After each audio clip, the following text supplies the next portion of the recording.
All right, everybody, welcome back. This is going to be part three, the final part on our notes on chapter 22 about the Roaring Twenties.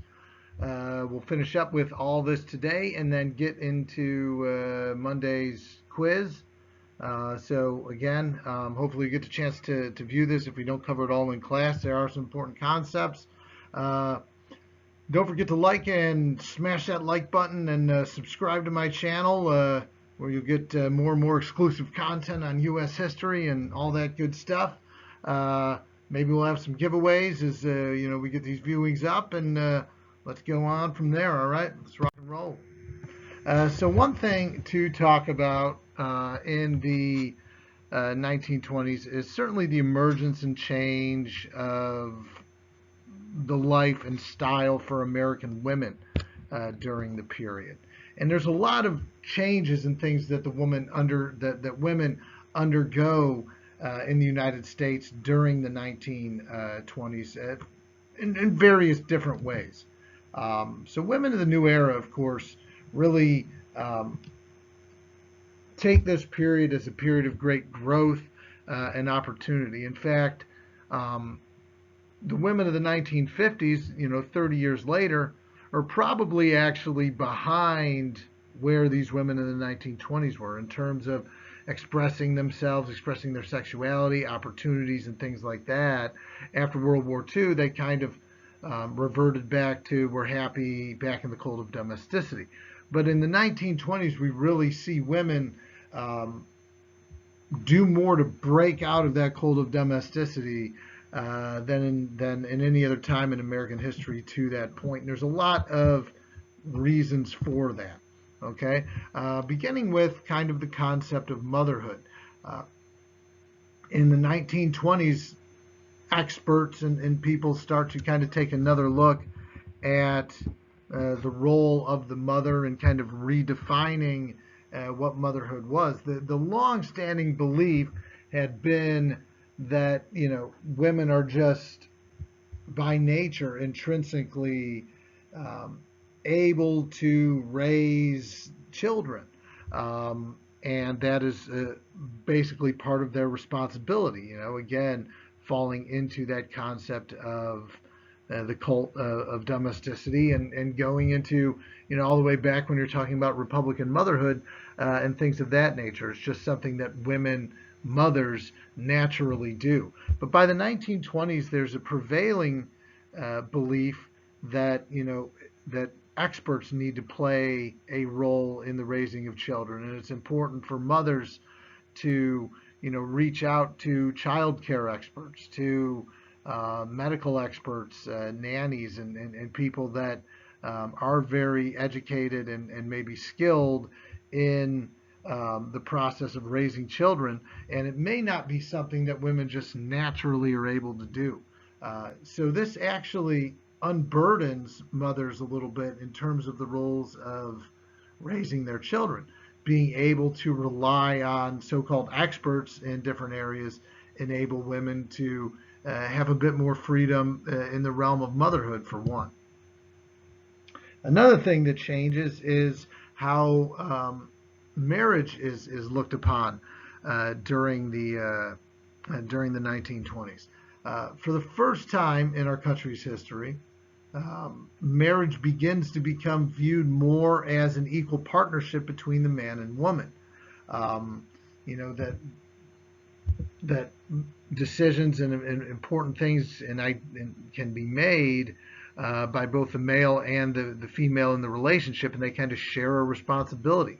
Part of this is you have more women working in various jobs and things, more women becoming educated, and women just being a little bit more fierce than they had been before about their independence and their opportunity. Um, so we see people seek marriages. The old view had always been, the purpose of marriage was to, um, get married and immediately begin work on starting a family. But we see the movement kind of really begin in the 1920s where people, particularly women, seek out relationships um, based on compatibility with a man or establishing relationships where there's a genuine connection between the two people outside of their role as parents. Another important figure in 1920s America was Margaret Sanger. She's kind of the first of the next big generation of women's liberation goals and efforts. Margaret Sanger led the first real birth control movement for women. Now, of course, a disclaimer, the Catholic Church does not support the use of birth control. Marriage is solely for the purpose of the procreation of children and natural family planning. However, in the 1920s, people viewed marriage women in particular, viewed relationships in a different way and felt more free to express themselves in a sexual way and seek those sort of relationships with people that didn't necessarily bind them to marriage. One of the things that Margaret Sanger believed was that birth control could be a good way to help impoverished folks. She felt a big reason for poverty rates being so high amongst poorer families was because they had so many children because they had no means of birth control. Providing birth control and allowing these people to have fewer children might help raise them out of poverty in the perspective of Margaret Sanger. One of the big victories that comes out of kind of the whole birth control movement is something called the Shepard-Towner Act.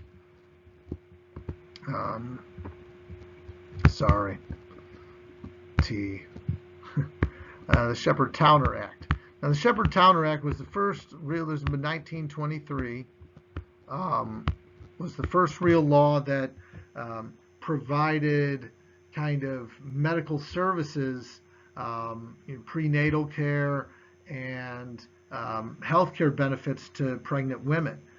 So that was an important act because, again, we're generally looking at women that are poor, and this enables the government to help provide necessary services to allow for children and mothers to,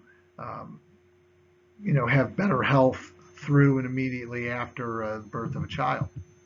Of course, the other and most famous piece of the culture of women in the 1920s comes through the flapper culture. Flappers were women who wore, shorter dresses, sometimes exposed ankles, with the bob haircuts and the little hats, and were much more expressive sexually than any women of any prior generation in American history. Now, typically, the funny thing about flappers is typically these trends come from the upper classes and make their way onto the lower classes. The famous people today set the trends and we follow those trends. But it's actually reverse with the flappers, as the book talks about. Flapper women tended to, the clothing and the dress and the partying and going out looking for companionship and things like that, drinking and smoking and all that flappers were known for, actually starts with the younger generation, with the poorer generation of women, typically lower middle class and working class women that, had these pink collar jobs that would go out on the weekends, oftentimes, alone or with another group of women, which was unheard of for the time, and seek out, companionship. And they actually set the trend that would be followed by the more famous and wealthier women of higher classes. The 1920s also represents a period of economic opportunity for women unlike they'd seen before. There are more women getting more education, but most notably, there's more women in jobs. There's as many as 10 million women in the workforce by the end of the 1920s, right before the Great Depression hits. Many of them working so-called pink-collar jobs. These are jobs, kind of low-paying, working-class jobs, generally directed towards women. Sales clerks, stenographers, secretarial type work, switchboard operators. Those were people that passed phone calls from one place to another when we still needed that.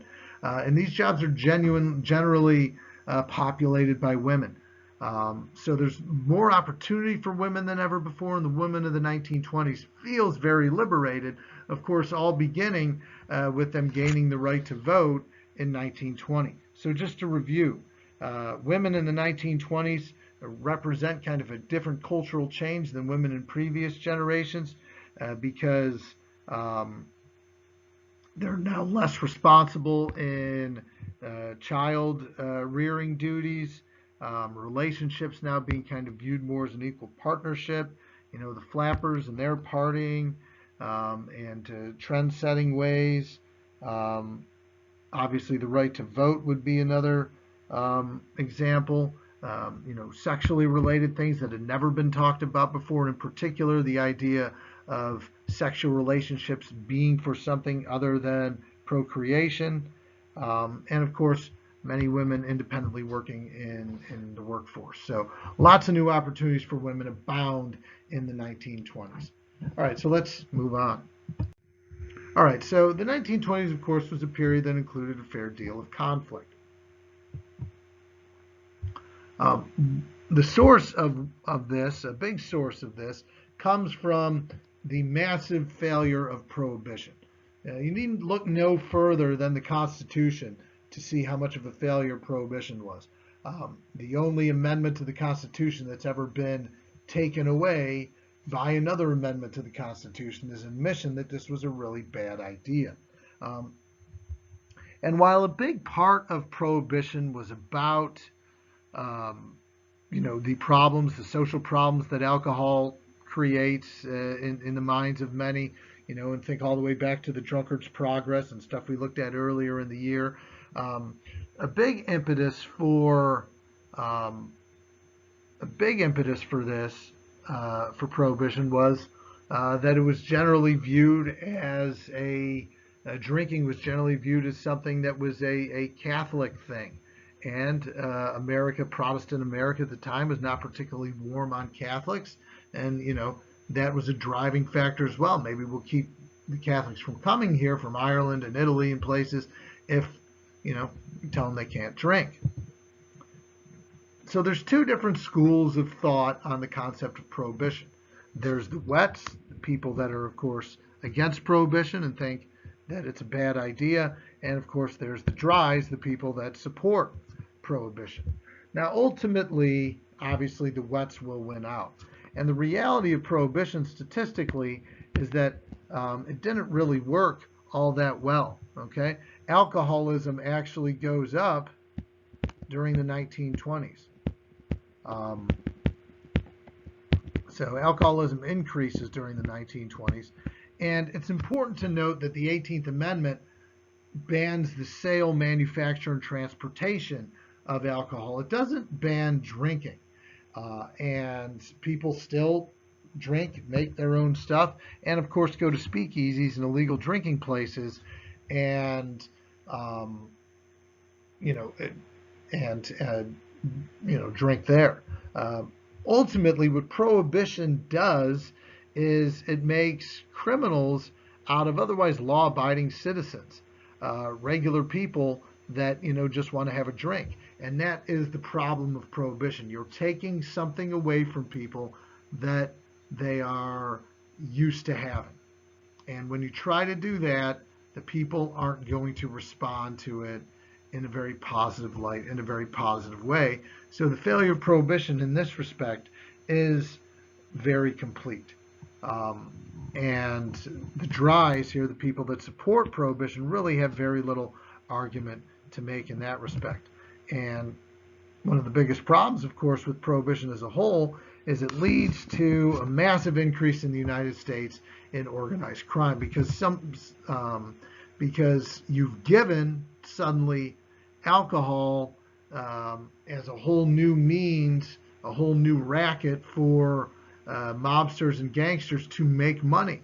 And prohibition provides them with a whole new criminal empire, making famous figures out of mobsters like Al Capone, Lucky Luciano, Dutch Schultz, Bugsy Siegel, people that were incredibly famous and influential, even though they were criminals during their time, and particularly violent criminals. These people would kill others with basically with impunity. They would kill each other. Turn cities like Chicago and New York and Las Vegas, Nevada, into essential gang war zones during the height of Prohibition. So all that put together makes you realize that this all wasn't a particularly well thought out and good idea. Now, the other thing that we see kind of reemerge in the 1920s, and I've touched on this before, is the reemergence of the Ku Klux Klan as a result of nativism. Now, the Klan in the 1920s reemerges as a result of a couple things. Now, the original Ku Klux Klan, which is not really associated with the new 1915 era Klan, but is inspired by it, emerges as a result of the film Birth of a Nation, which we talked about a couple chapters ago, which makes the Klan out to be these heroes saving the South from being taken over by the blacks, the former slaves. And with nativism increasing, especially after World War I, it gives new reason to the growth and reemergence of a new and more aggressive Ku Klux Klan that now doesn't really just look at blacks, but also, like we said last chapter, also including, going after Catholics, Jewish people, immigrants, again, basically anybody who isn't a WASP, okay? And based on this movement, and this growth in the Klan and nativism in the 20s, the government responds in a way that, unfortunately, you would probably expect it to respond, and that comes in the form of the National Origins Act of 1924, something that we're going to call super important AP point number 26. Now this one is a little bit confusing, so you're going to have to listen close, okay? So the National Origins Act of 1924 restricted immigration to 2% of the total immigrant population of any particular foreign country based on their 1890 U.S. population. Okay, so again, the National Origins Act restricted immigration to 2% of the total immigrant population of any foreign country based on their 1890 U.S. population. So I know that doesn't make sense. Okay, so for example, if in 1890 there were 100,000 Italian people that the American population of Italian-born people was 100,000, that means we would limit immigrants to 2,000 in 1924 and beyond. Okay, so again, the National Origins Act restricted immigration to 2% of the total immigrant population of a particular country based on their 1890 U.S. population. Okay, so again, the U.S. population of Italians in 1890 is 100,000. So we look back to that year, see it was that many. We're going to allow 2,000 Italian immigrants in 1924. If there were 300,000 Germans in 1890, then we'll allow 6,000 in 1924. So hopefully that makes sense. The National Origins Act is just another example of a nativist-fueled law and act that was really poorly conceived and works to really limit new people coming into this country. That one I think is an important one in regards to the AP exam because obviously there's been a lot of talk about immigrants in this country in recent years and issues like that. And this is just something that the AP loves. So I think it's always something that's on the heavy watch list for something you might see on an AP exam. So if you have any questions about that, just put them down there in the comments and, or something, and we'll discuss them further. Okay, so moving on. Now, we kind of already talked about this last chapter, so I don't want to go into it too much more. But the Ku Klux Klan reemerges. and grows to as many as 4 million members in the 1920s, and it really has a much um, broader following rather than just being a group in the American South that's going after former slaves. You know, they're in many other parts of the countries and many other parts of the country as well. Uh, Most notably Indiana, which has the highest Klan member population of any state in the U.S. At that time. Actually, I think it still might. Whatever, Indiana. All right. So the last big topic to talk about here is the concept of religious fundamentalism. Now, if you don't know, fundamentalism is the concept that the Bible should be interpreted literally. Okay? Um, and in the 1920s, it sparks a massive debate between two groups: the fundamentalists, again, those that believe the Bible should be interpreted literally, and modernists, those that believe more in using science and um, newer, more scientific theories to explain the mysteries of life. And this all comes to a head in something um, called the Scopes trial. And it becomes more than just a argument of, um, you know, fundamentalism versus modernism, but it's about the values of an older, more rural America versus the emerging values of the more urban America. Uh, and we've seen this play out throughout the last couple chapters where, you know, when you talk about farmers, they're all in rural areas and they're kind of, you know, McNary Haugenbill and other things is kind of shoving the farmers to the side as less important factors and figures in the future of America. Well, these people are the ones that become the fundamentalists. And they look at modernists, people from the cities that are looking at the world in a new and different way, as threats to their way of life. And this all comes to a head in something called the Scopes monkey trial.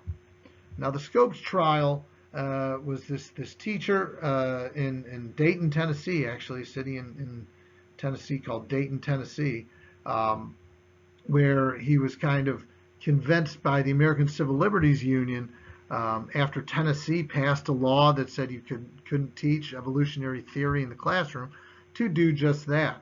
And he teaches it, and he gets in trouble, and he gets put in jail, um, and it becomes a huge national case, okay, where it's playing out on the radio. So tying in, you know, something else that emerges during the 1920s, people are listening to this big case on the radio in terms of, you know, how it's going, you know, what's going to go down, what's going to happen.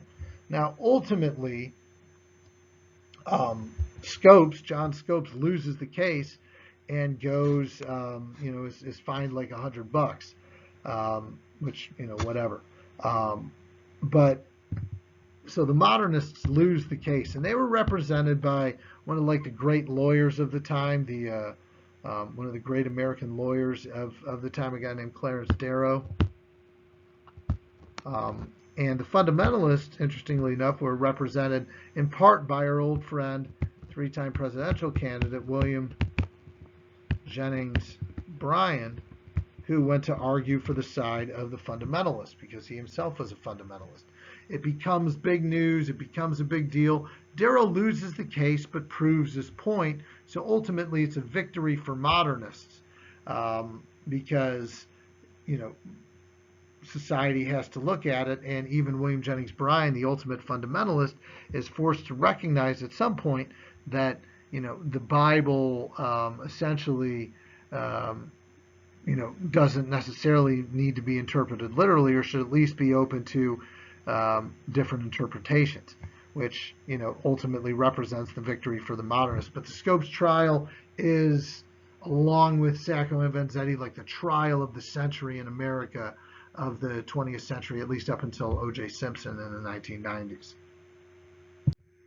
Okay, so that's all I have for this time. Remember, put your comments down on the bottom. I'll try to respond to them. You know, again, don't forget to smash that like button and subscribe. And we will catch you next time with a nice image of some racist Ku Klux Klan members.